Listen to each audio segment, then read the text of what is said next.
ஒரு நபித்தோழர் பள்ளியிலே உட்கார்ந்து இருக்கிறார். ரசூலுல்லாஹி ஸல்லல்லாஹு அலைஹி வஸல்லம் அந்த பள்ளியிலே உட்கார்ந்து இருக்கக்கூடிய அந்த நபித்தோழரை சந்திக்கிறார்கள். சந்தித்து கேட்டார்கள், அபு உமாமா, ஏன் தொழுகை இல்லாத இந்த நேரத்திலே பள்ளிவாசலிலே உட்கார்ந்து இருக்கிறார்கள்? யா ரசூலுல்லாஹ், கவலை.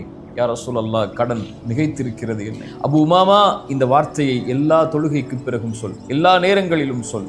அல்லாஹும்ம இன்னி அஊது பிக, யா அல்லாஹ், பாதுகாப்பை தேடுகிறேன், மினல் ஹம்மி வல் ஹஸன், துக்கத்திலிருந்தும் கவலைகளிலிருந்தும், வஅஊது பிக மினல் அஜ்ஸி வல் கஸல், யா அல்லாஹ், சோம்பேறித்தனத்திலிருந்தும் ஏழாமையிலிருந்தும் என்னை பாதுகாத்துக்கொள். வஅஊது பிக மினல் ஜுப்னி வல் புகுல், யா அல்லாஹ், கஞ்சத்தனத்திலிருந்தும், யா அல்லாஹ், கோழைத்தனத்திலிருந்தும், வஅஊது பிக மின் கலபத்தித் தைனி வ கஹ்ரிர் ரிஜால், யா அல்லாஹ், கடனிலிருந்தும் அதன் காரணமாக மக்கள் என்னை மிகைப்பதிலிருந்தும் என்னை பாதுகாத்துக்கொள் என்று அல்லாஹ்விடத்திலே கேள் அபு உமாமா, அல்லாஹ் நீக்குவான். அபு உமா சொன்னார்கள், நான் கேட்டேன், அல்லாஹ் என்னை நீக்கினான். கேட்டீர்களா?